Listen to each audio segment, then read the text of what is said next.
got some like I'm fixed it. You think kind of Ryan? Do you see what he's doing? He's playing with the toy we gave you for Christmas. I know budgets are tight here. It's week 20. We haven't gotten our unemployment yet. Yeah. Yeah, it was a nice gift we gave him, but he didn't really use it, so he took it back. Well, this is before we knew him though. This upcoming Christmas. We'll probably the same budget by then. I think we just Ryan, this is your gift. We're gonna just take this and wrap it and give it back to you. Oh, okay. We really have no budget. If anyone wants to become a member of our Patreon. What? Oh, Pete. What? Oh, Ryan.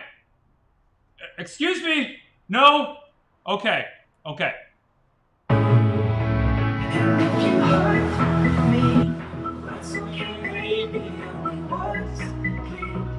Inside these pages, you just hold me. Don't ever let you go. Wait for me to come home.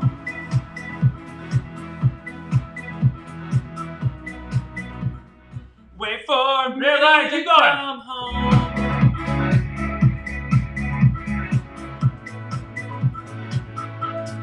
Love can heal.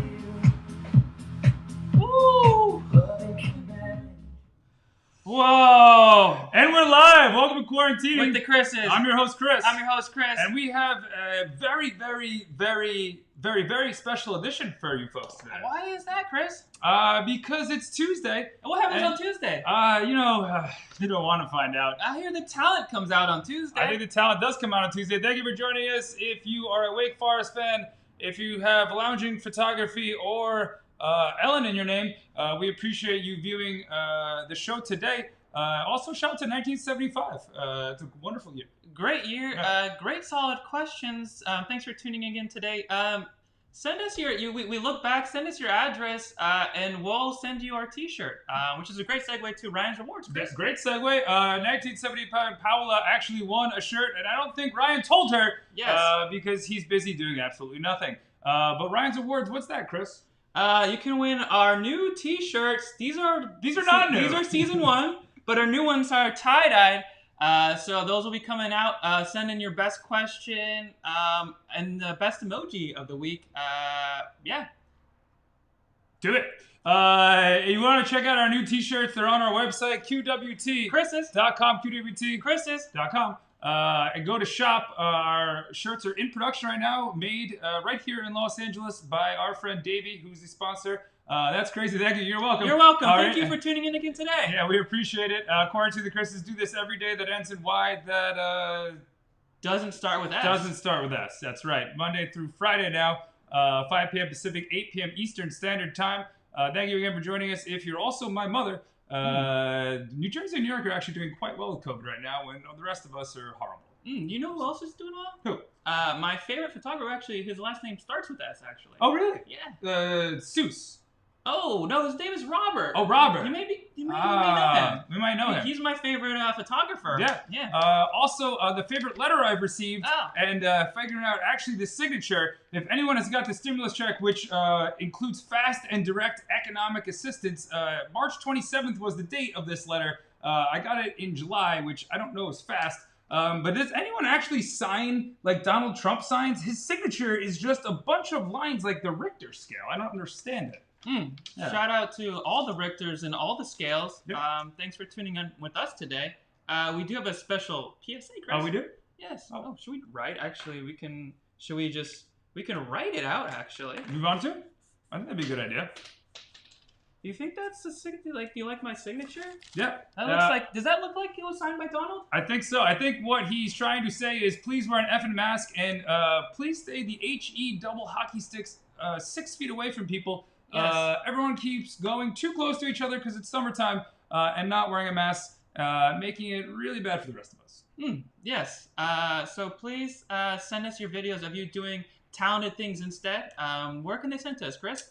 They can send us at Chris's. QWTchrises.com, or you can email Ryan at QWTchrises.com. And also, if you'd like to support Season 2, it is week 2 of Season 2. We're well over 100 episodes by now. And also shout to our friends in India, particularly in Bangashore. I think I got that absolutely wrong. But that's 4.5% of our podcast audience. We're almost at 700 podcast downloads. Wow. Yeah. Wow. Maybe one day we'll get to 1,975 because it's too hot for hugs. It is. Chris. It is definitely too hot for hugs. And it's also sometimes too hot to be in here with all the windows closed. But thank you for joining Quarantine the Chris is live in Los Angeles. Our community cause today is the Let It Be Foundation. Yes, the Let It Be Foundation was inspired by Carla Ash Rosen, who at the age of 15 was diagnosed with an inoperable brain tumor. Carla was a beautiful teen who had been involved in school dance and soccer. Her heartfelt desire was to just be normal and to share a face with others. The Let It Be Foundation's mission is to provide ongoing support and services to families of children diagnosed with cancer and other life-threatening illnesses throughout the sick child's treatment, with a focus on the entire family. The LetItBeFoundation.org is their website, or on the gram at the Let It Be Foundation. We're promoting them on our story today. Also, if you swipe to the next little picture on the post we also put up last evening, you can check out the Let It Be Foundation there. We do have to pay the bills, Chris. Yes, we do have to pay the bills. Today we're sponsored by Image 3D, taking the hottest photographs, Chris. Oh, wow. This is the first camera that I've ever owned. And Yes. I must tell you, the 5 photos that I think Ryan took are wonderful. There's the Rolling Stones. Yes. There's Bob Dylan. Yes. And we have Paul McCartney, Neil Young, and Roger Waters there. And I can't tell who that is. That guy looks a lot older than me. Interesting. I hear if you keep going, you might find our guest of the day in there. Oh, really? Ryan? Yes. Ryan, we got anyone today? No? You're just lounging with Tony? What are you doing? We appreciate you guys joining us today all across the world. And, whoa, Ryan. A little early, Ryan.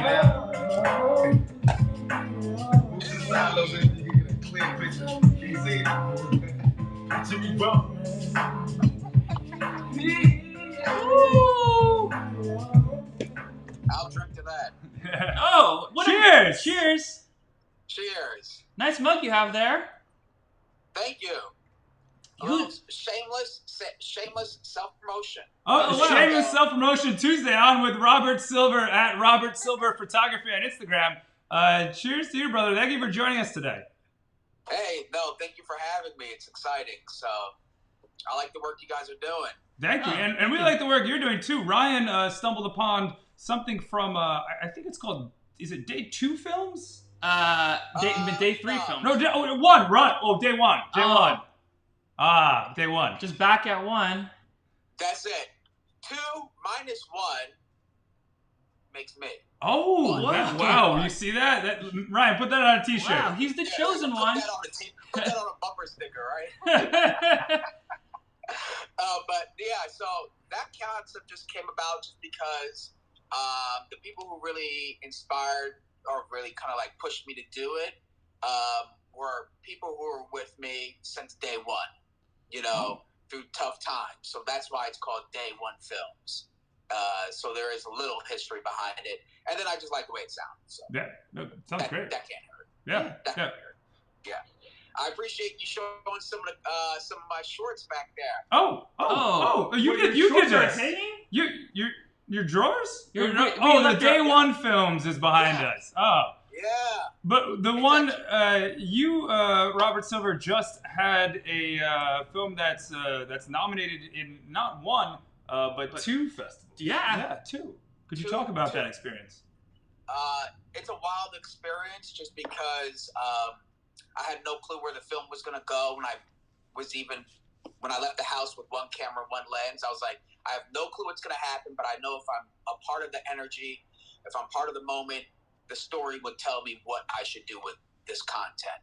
And it's called Kneeling for Justice, and it was San Francisco's memorial celebration of the life of George Floyd and all those who had fallen due to police violence. And of course, San Francisco comes out pretty thick, so it's hundreds, maybe a couple thousand people that were there at City Hall. And I just wanted to document what was going on. And ultimately, I wanted it to, honestly, I was there to record really like B-roll for a bigger project. Yeah. To see where all this motion and movement is going. I knew, hey, just record. And then when I got home and started looking it over, and I listened to the pastor who was speaking, I was like, wow, this can really be something. And then 24 hours later, the film was done, and I just jammed it out. And I decided to just start submitting it to film festivals. And so far, we're at 2, and I still have 3 more to go to hear back from, which is the 31st. I'll hear back for 3 more. So hopefully, I place a couple more. And but so far, that has been, as far as film festival, my most successful one. And but it was the most rugged, unplanned one. So then you just did it in one day. Is that going to be your new philosophy of day one films, just doing it all in one day? Yeah, if it's not good in 24 hours, you're not going to use it. Yeah, I'm not good at like stalling, I guess, right? It was really because of the story in the moment.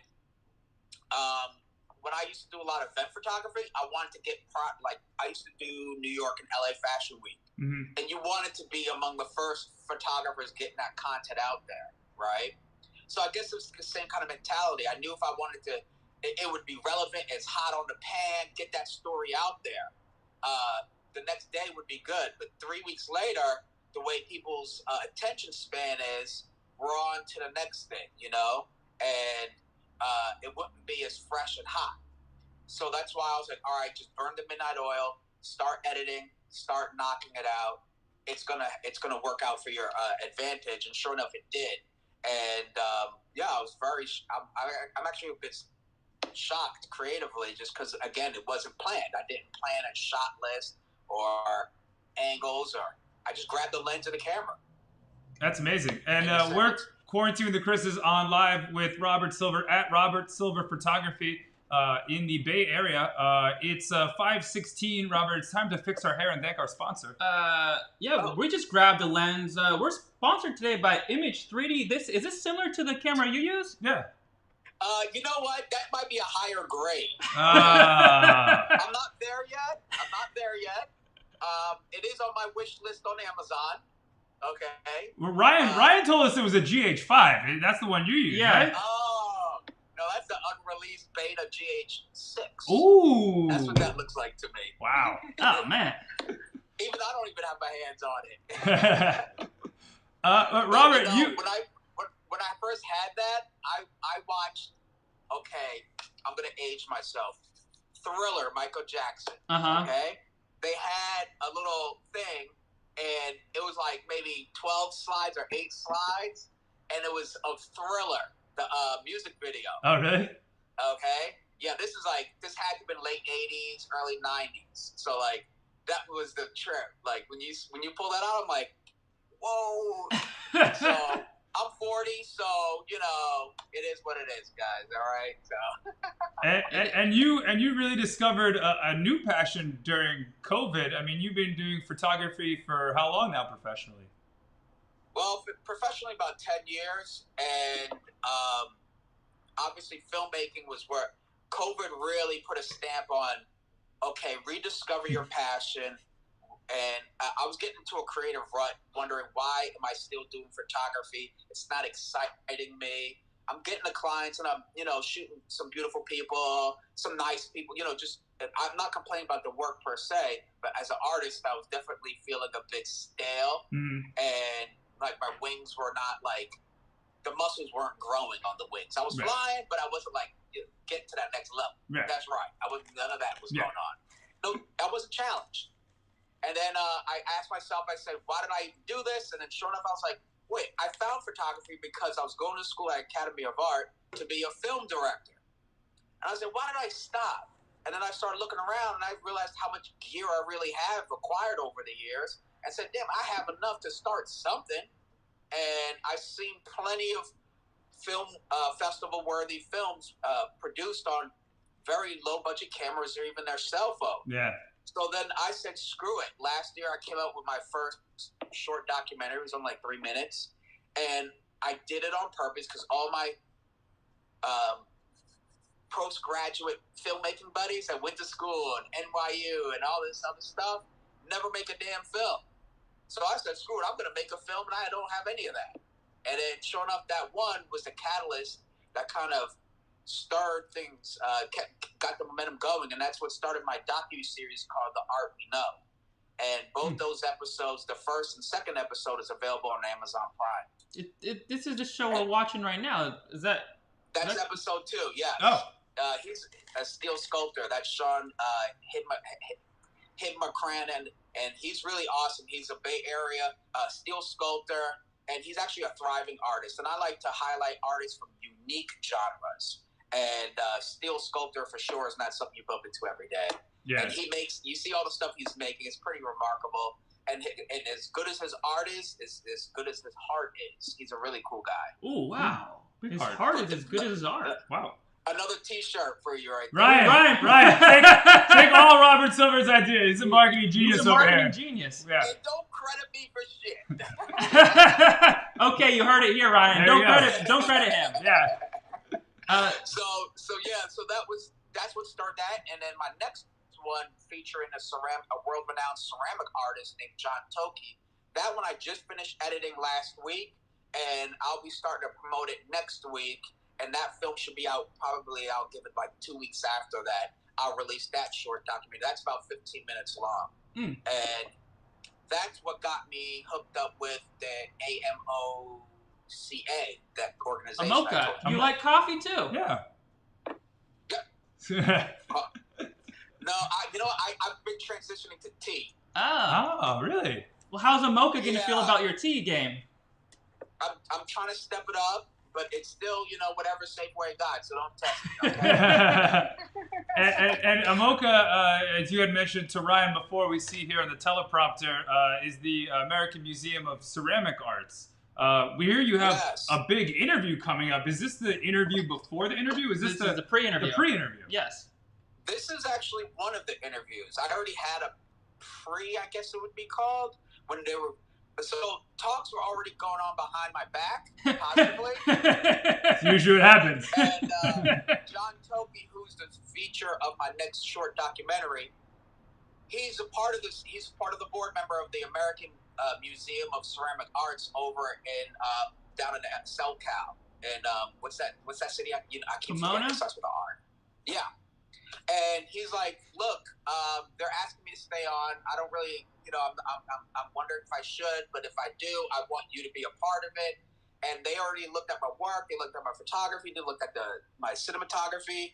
And they said, look, they love the fact that I'm passionate and push positivity about the arts. They love that I promote the arts. And that I have an interview tomorrow morning at 9:30. And it's to see, learn more about the role and what they would want from me. And that's interview 1. And then I go interview, that's the VP. And then on, I guess a week after that will be with the president. And that probably means I'll be heading to LA a few more times, more frequently. Exactly. I might come in and like, hey, exactly.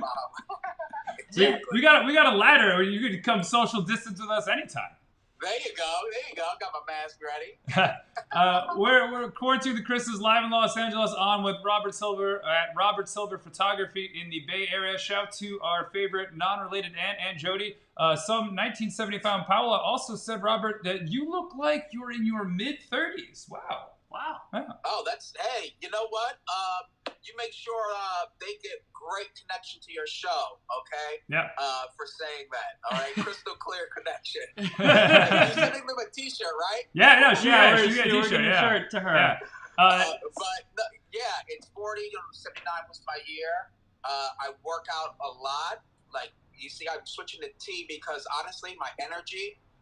it lasts longer and it's a smoother height of energy, if that makes sense.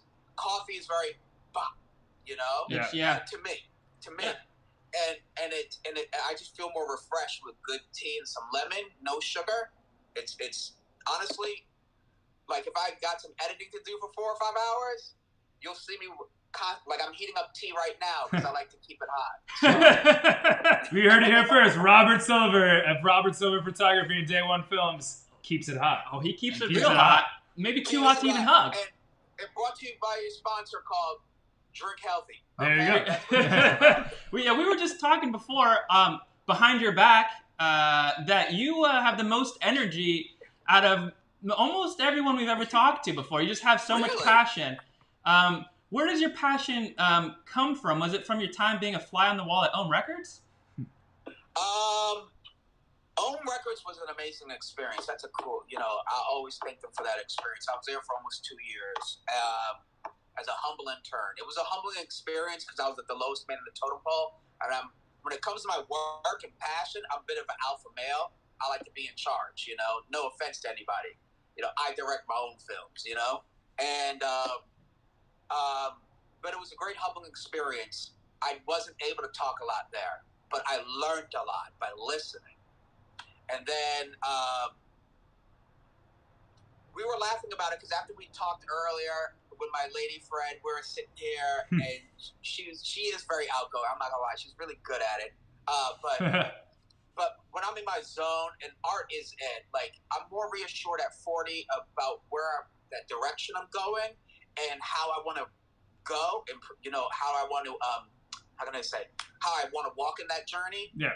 More than ever in my life, and that's why I guess I'm very passionate. So you're just catching me in my element. If we're talking about something I'm just not comfortable with, and I think that goes for any artist, and that's why it's even more important. I try to share with other creatives that like whatever your art is and whatever your expression, own it and don't let go. Matter of fact, go full steam ahead and steamroll even over everybody who decides to put a speed bump in your way. Because it's a great satisfactory way of living life to its fullest, which is living it on your own terms. That's what Tony Robbins said. He said,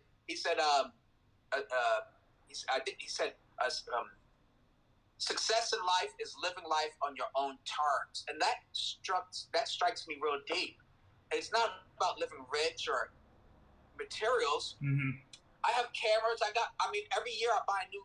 I don't know what it is, but every year I seem to get my hands on a new camera, all that stuff, and people are like, wow, this, that, and the third. And it's like, look, that's cool, but it took me 10 years to get to this particular point. And, I'm not in a big, huge mansion, but not to be in a mansion means I get to spend on a camera, which gives me this joy to create even better. So it's a double-edged sword. But that passion, as I said earlier, and during our phone call, is that gas that's going to help you keep going. But the drive is through your passion, not your passion, excuse me. But to have the passion, you got to enjoy what the hell it is that you're doing. Yeah. Okay?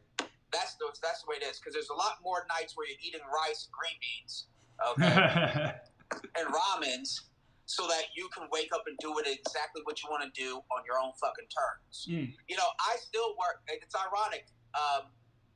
I wake up religiously 6 o'clock every day, and people are like, Robert, you work for yourself. Why do you keep waking up so early? I'm like, first of all, when you love what you do, as soon as you notice you're up and it's about 6 or something, 6 for me, you're like, all right, it's my chance to get back to doing what I like, right? So I guess so I don't digress. I guess that's why I come off very excited and passionate. I just love doing what I do. And when I meet people like yourselves that enjoy what they do, and we're all talking about being creative, that's right, 2 of you. Oh. And Not one? I have energy to keep up with both of you. So you can see like stuff like this, like that was created in my living room, right? That was in the studio right here. Uh-huh. And there's more artwork. Like that was my first cover of a magazine. Oh, wow. And then I surround myself with my own work because I'm fucking arrogant motherfucker. No. Arrogant. The king of photography and film. Look out, everyone. The Luminix specialist. Yeah, we don't need no Siskel Ebert or we don't need no Spielberg. We don't need no Gordon Parks. We got Robert Silver here. We don't need anybody. Yeah. I'll have all the energy for all of them. No, but I actually keep my own photos up because it reminds me where I came from, what it took to create those images. And the one thing I tell emerging artists is always to be your own biggest fan. Like, you should be number one. If you didn't buy your own shirt, I can't expect you to buy mine.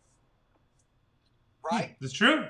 I have to be the biggest investor in my own career, my own field, my own whatever, before I can ask anybody for $5.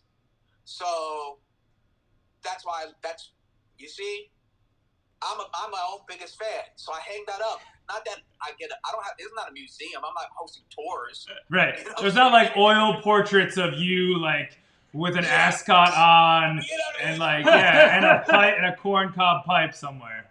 Yeah, I don't have any. What do you call a beret? Right. You know what I'm saying? A red handkerchief. I don't have none of. But it does help me to remind, like, yeah, because photos and images that we create, at least as filmmakers and photographers, there's always a story behind each still. Each frame, there's a story. And to me, I'm always intrigued with the story. I still subscribe. Like, I'm not lying. I still subscribe. I practice what I preach. Okay? See, it's got my address. Hold on. It's got my address. So I practice what I preach. I look at photos and I think to myself, and then I work backwards. I say, how the hell did they create that? What is that? What is that light telling me? How is that emotionally coming to me? Does that make sense? Yeah. Like, I purposely chose blue, right? Why did you choose and blue? I chose this. You know, like I did these things on purpose, and that's what, you know, after 10 years of photography, I'm bringing to my film work. That's Right on. amazing. We do have a question from 1975. Tours for $50. Oh, Robert Silver Tours, $50. Robert Silver Tours. Yes. I guess they would have to be after 6 a.m. I need a drink of tea or something. It's going to be a very short tour. It's like, and to your right, and to the left is the door. The gift shop is outside. Speaking of tours, your film Aftermath, you kind of did a tour of the empty city. What was that like? Okay, that was wild because, like, so Aftermath, honestly, like, I just finished production on my first full-length documentary, which is entitled COVID-19: The Fallout of a Modern Pandemic, which is my first full-length documentary about the Bay Area's shared experience during the pandemic. Now, I interviewed like 8 people, but that was supposed to be right after the lockdown. Supposed to be tons of B-roll of empty streets. I'm like, dude, I'll never get this ever again. Yeah. Everybody's sheltered in and looking out their windows. I grabbed the camera and the lens, the same setup I did for Kneeling for Justice? Yeah, Kneeling for Justice. It's my homepage. And I just drove. Yeah, there it is right there. And then I just drove, and then I just jumped in a car, no traffic anywhere, and I drove to the city, walked around for 6 hours one day, 7 hours the other day, and that was 2 days worth of B-roll footage, about 13 hours of footage, and I said, all right, this is the B-roll. But then when I got home, yet again, I'm looking at the footage, I'm like, dude, I could do something with this. Because I knew the full length would take forever for me to finish. I have to interview people. COVID interviews are different. I knew that would take me a few months to finish. Yeah. So with this, I was like, I could just turn this into, and then I started looking up doing my history on documentaries. I was like, oh, they're called poetic or experimental documentaries. Ooh. They don't necessarily have to be filled with interviews. Because I'm documenting an event. Mm-hmm. Thus a documentary. So I said, oh, okay, let me try that. Because, again, I like stepping out of my comfort zone. Mm-hmm. So I said, all right, how do I turn this documentary with no narrative, like no interviews, no nothing, but still tell a story? I said, oh, yeah, this is going to be a good challenge. So I took all that B-roll, hundreds of clips of B-roll, searched for the right music, and just put it together because I wanted the streets, the empty streets, and the music be the characters. That was my goal. So if someone's like, "Oh, who's the character?" The character is the empty streets and the eeriness and the space. And what was going to really dictate the space wasn't just the images; it was also played and co-starred by the music. So that's why I chose very almost orchestra, like orchestra kind of music. Yeah, you know what I mean? I felt like I was at the San Francisco Symphony, even though you were right near the San Francisco Symphony. Yeah, well, I just chose it, but that artist actually I really like that did that piece. But nonetheless, it's like I knew those would have to be very important on how I choose to put it together because that's all that's being showed to you. Besides, was the images and the sound. So wind and like everything had to be. It was my first one. I really did some music arrangement, if that makes any sense. Because aside from the music, I actually added other elements of sound effects in it, and when it goes, that was like how like I had to place those sounds like composer. Like how Ryan adds in these sounds, like. Ryan, what was that? Yeah. Oh, the bicycle horn. Oh yeah, that would have. I didn't have that sample then. I don't think it would have fit in at the memorial service there. Yeah. Yeah, they would have had a protest right in front of my house. Do you do your own sound bites? It sounds like you were so good with them. No, I do my when I was young, when I was going to school for music business at Full Sail University, right before that, I actually took like a semester of recording, studio recording, like recording a music production. So I understand the theory of putting music together and beats and emotion and whatever. So when it came to this, it's the same thing inside of Adobe Premiere. Then I'm like, okay, I start at the end. What's the energy I want to get? I think of you as the viewer, and then I work backwards on how I'm going to make this movie. So that helped because I know I'm familiar with Pro Tools and stuff like that. Mm-hmm. So composing and putting together, I get the idea. I'm no wizard, but I get the idea. And then film is good because you at least have visual to carry along the message too. Does that make sense? Yeah. So like in music, it's all sound, right? It's either good or it's not. At least that's why like a lot of movies, like, oh, it did good, even though the plot sucks and it's dry.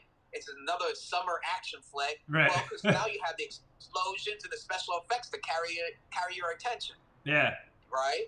So that's what I kind of like relied on was the visual and the sound, since I didn't have any drama or narrative piece to go with that documentary. Oh, is the tea going off? The tea's going off. Yeah, I had to move that tea.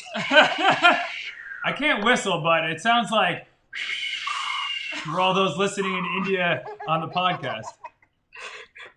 Yeah, no special effects on this one, brother. I'm sorry. We're quarantining the Chris's on live in Los Angeles with Robert Silver at Robert Silver Photography and at Day One Films on the Instagram. Yes, and super excited. And, this has been a wild trip so far because every film I've done, I've learned something new and then have how can I say, more people have, like law of attraction. Yeah. More people have come just subconsciously toward what I'm doing. And since I'm being interviewed, I guess it's about me right at this particular moment. But it's always about you, yeah. Yeah, it's all about you. You guys hit me up and like all these things, and I guess I just want to put out the message, like, look at the benefit of staying true to your passion, regardless of finance, regardless of what you think are safer options to exercise. My dad's very conservative. He's a conservative Jewish guy, right? My dad's a white guy. And he's very conservative. And boy, did he have a heart attack when I got a college degree and then quit my day job, which had healthcare and everything else, and to be a photographer. He had a heart attack. He said, whoa. And, and I was like, I love photography because by the time I graduated college, I was already getting paid as a photographer. So I was like, all right, I guess I'm a photographer. Right, yeah.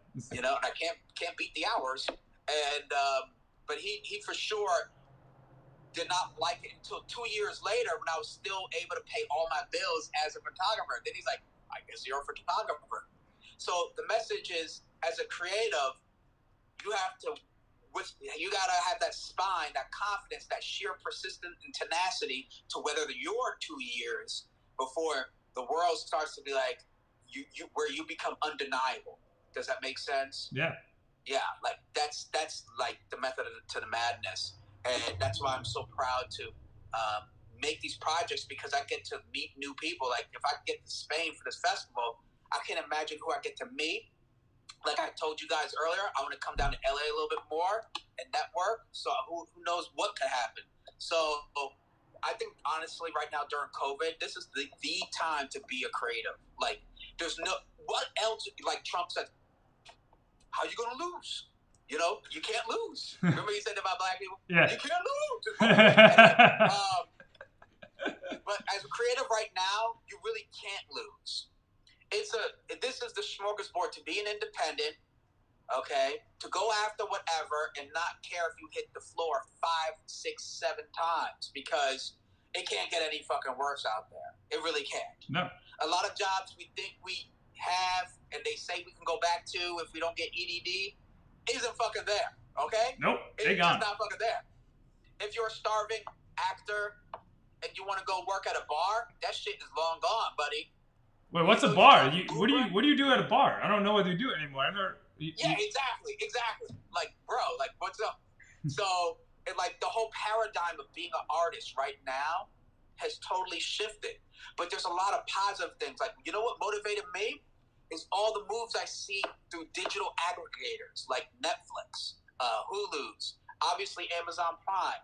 Like, it has created. That's why Hollywood is having a heart attack. But indie production, you see a lot of Netflix originals. Yeah, those are independent producers getting picked up by fucking Netflix that just wants to put out content. Yeah.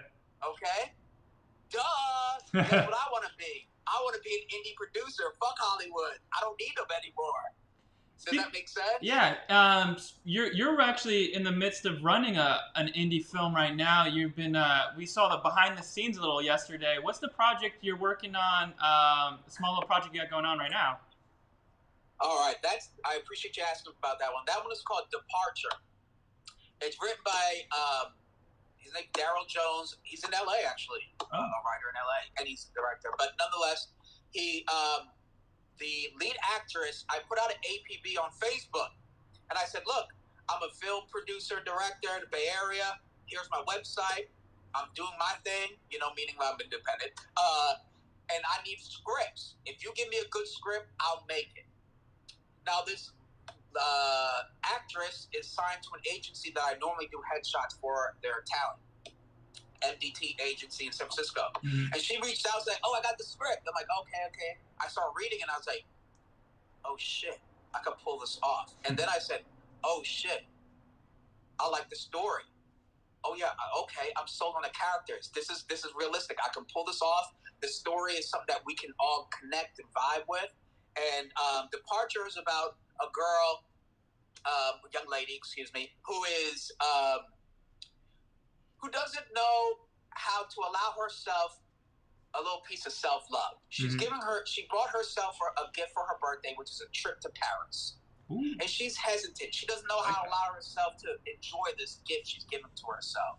And maybe it's through guilt or whatever, but she's very hesitant. And her Uber driver or Lyft driver is a man from Senegal. And he is kind of a big brother, fatherly type. And ultimately, he teaches her along this ride. They get to know each other during this ride to the airport. It's much more than just a ride to the airport. Mm-hmm. But I'm just trying to not kill you. He ultimately teaches her to not only relax but embrace this new change in your life, because this is a big change for her. It's not only just taking a trip by herself out of the country for the first time, but it's also this is a new her that she's entering. This is her new stage to say, I deserve this, whatever this is, which in her case is a trip to Paris by herself. I deserve this. And he's saying not only should you deserve it, you should enjoy it and embrace it. And go figure, this happens to be Leopold's, the driver's last day in America and his last ride for Uber before he goes back to his home country.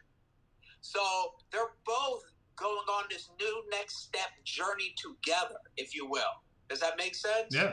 It's her first step, and he's kind of going back home. It's like they're both arcing off in a new direction in their lives together. And it's really, I thought it only involves 2 characters.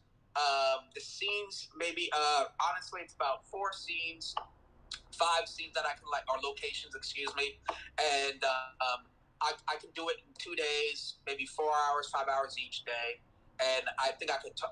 I'm quite sure I could pull it off because I did so much planning, pre-production, and each production of this is my first narrative piece. Ooh. So this would be my first with actors and a script and a whole bit. This is my first, and I did it.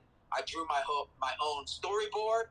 And I did my own shot list yesterday. That's what you saw. Okay. Me practicing shot list angles, which lenses I'll be using. So as a director, I feel like I'm learning like no film school could teach me what I learned in COVID. There's just none. I'm learning about audio, stabilization, like the whole bit, and why I want to use movement and lighting, as you can see. Like COVID, ironically, is a bit of a twisted blessing. Yeah, for us as well. And we've been going on this journey in different paths, but yet we've connected here on Quarantine with the Chris's. With the same trajectory, hopefully. Well, hopefully, yeah, up. Yeah. Exactly. I mean, you guys are doing great. Like, honestly, when you reached out to me, because people want to collab, not saying like I'm bougie, like, oh, they always want to collab with me. But when I looked you up, and I was like, you know what? You guys are super. I'm a visual creature, so I'm like, all right, they're very consistent. Every day they got something. It's like, wow, that takes a bit of some balls to really pump that out because it's harder than it looks. And then you guys have a theme. You got your shit together, and that's why I was like, oh yeah, I'll totally be. Yeah, let's see who we go. If anything, we just make some new friends, whatever. It's kind of our philosophy this whole time is that we see cool people out there doing cool things like yourself, and we're like, cool, let's reach out, let's make new friends. Yeah. Exactly, and that's what this is all about. You know, I got referred to perhaps be a board member of that museum, not because I know all about ceramics, but literally because I got referred by somebody. Right. Say, oh, Robert would be great, and so you never know where all this can go. And for sure, like I told you, when I get to LA, well, we'll have a quarantine drink, I guess. Yeah, that'd be great. And then when you're not busy taking over the world with your films, with Day One Films at Robert Silver Photography, you're also reviewing things on YouTube as well. You have almost, 2,000 subscribers? Yeah, I'm creeping. I think I'm creeping because I'm sure I could have done more subscribers, but I'm so busy with the filmmaking. And then I also work part-time for Panasonic Lumix. So is that your sponsor today? Oh yeah, I guess it was.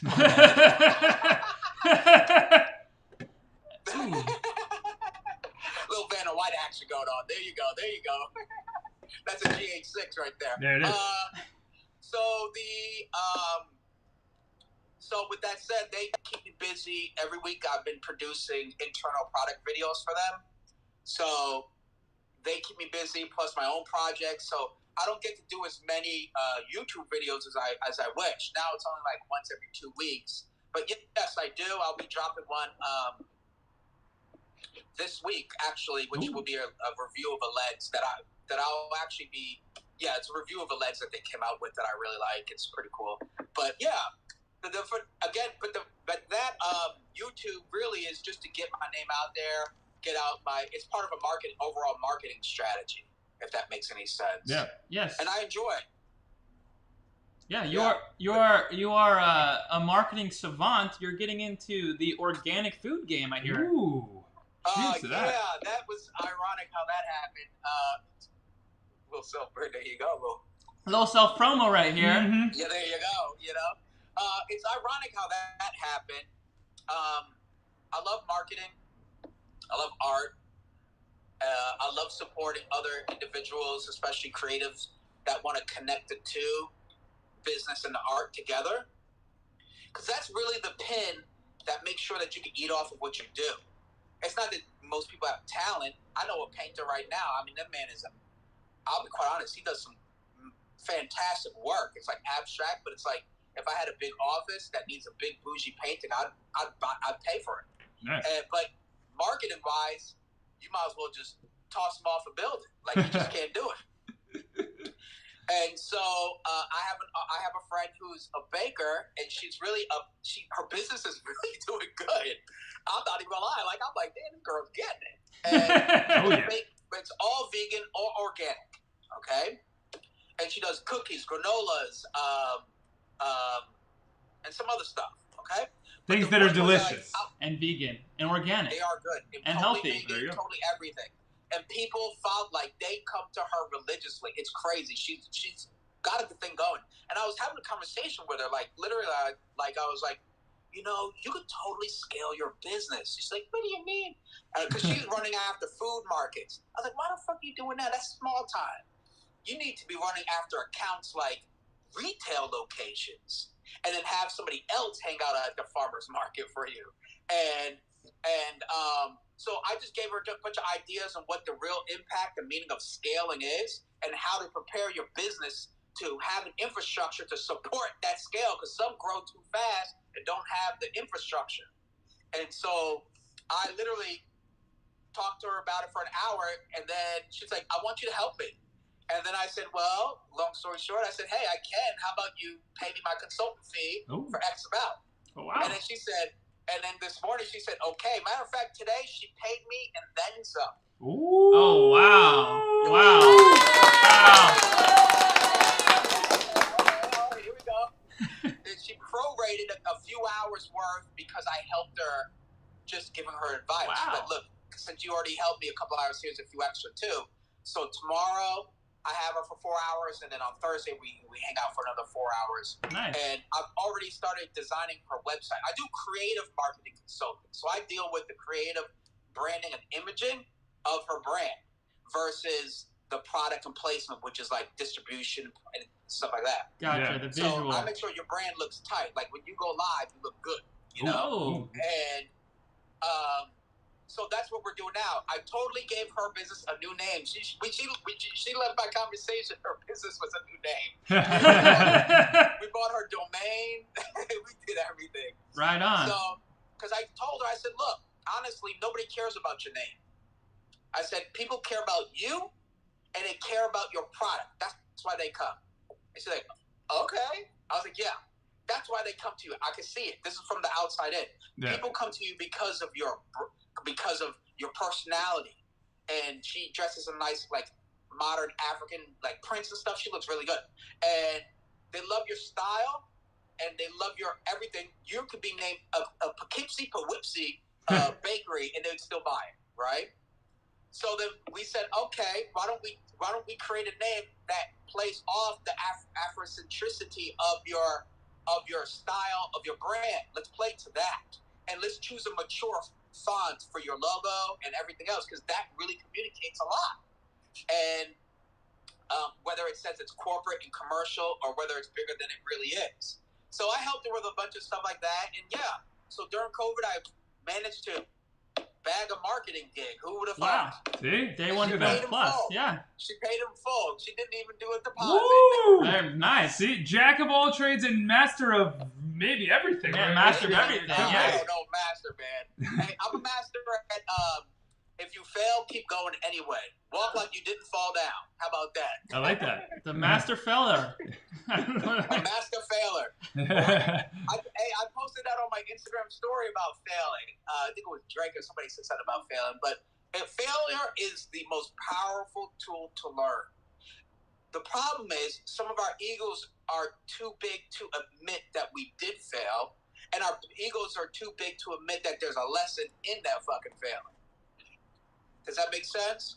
Yeah, that makes total sense. Our ego tries to, as a creative, our egos try to protect our art, the face of it. Oh, our art is good. It's good. It's like, no, sometimes you just need fucking better work, bro. That's true. Well, thank you. I know I do. Sometimes today, I don't know if we could have got better work today, Chris. Today was fantastic. Yeah. We're about to be kick off at Instagram though in a couple of minutes. So thank you. Yeah, Robert, we've loved at Robert Silver Photography on Instagram and Day One Films. We loved hearing your story, and can't wait to see all the stories that you have yet to tell everyone. Yeah, I'll share with you guys. Thank you so much. I appreciate everything. I'll be looking forward to that shirt to go with my shoes. So that's true. Looking fresh. I'm gonna send you a picture of the whole thing. So all right, sounds good. We'll post it. All right. Thanks, all right, Robert. Guys. Thanks, Robert. Take care. Thank you very much, guys. Have a good one. Okay. You too. That was great. That was Robert Silver at Robert Silver Photography in the Bay Area. Also, the director and founder of Day One Films.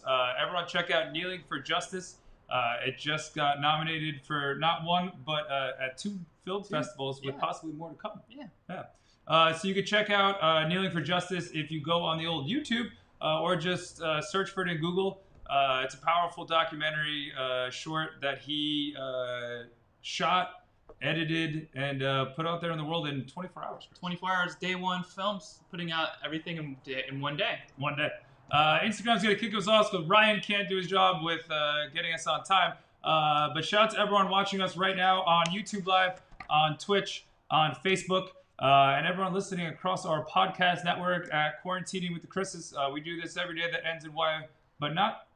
Doesn't start with what's that? Doesn't start with S. S. Yes, right. But shout out to our community cause of the week, the Let It Be Foundation, helping families that have children going through cancer and other illnesses, helping bring a sense of normalcy to the families. Also, shout out to our sponsor today, Image 3D. Image 3D, the only camera that we have, and it only shows 5 pictures. I just found my old camera. I found an old camera. Yeah. Oh, look at this old camera. Wow. Oh, yeah, I've got an old camera. An Nikon, I think. It's got a new lens. I think it's a new lens. It's a new lens. Actually, you may find Robert reviewing it next week. You know, he's got his review next week. It could be. Film lenses. We're Quarantining with the Chris's 5 p.m. Pacific, 8 p.m. Eastern, live Monday through Friday, across basically every place you could be live on. We have a wonderful show tomorrow, Wednesday, with someone who's going to teach us how to do it ourselves, Chris. Yes, DIY. Adam, lazy guy DIY. Lazy guy DIY. Check us out tomorrow, 5 p.m. Pacific, 8 p.m. Eastern, with Adam, who also found a little hobby amidst the madness of the world that he pretty much is way better at everything than we are. Like, there's nothing he's probably not better at. Pretty much every single guest that we have on is better at what they do than we are. That's why we have him on. Yeah. All right. Thanks for staying dry with us today.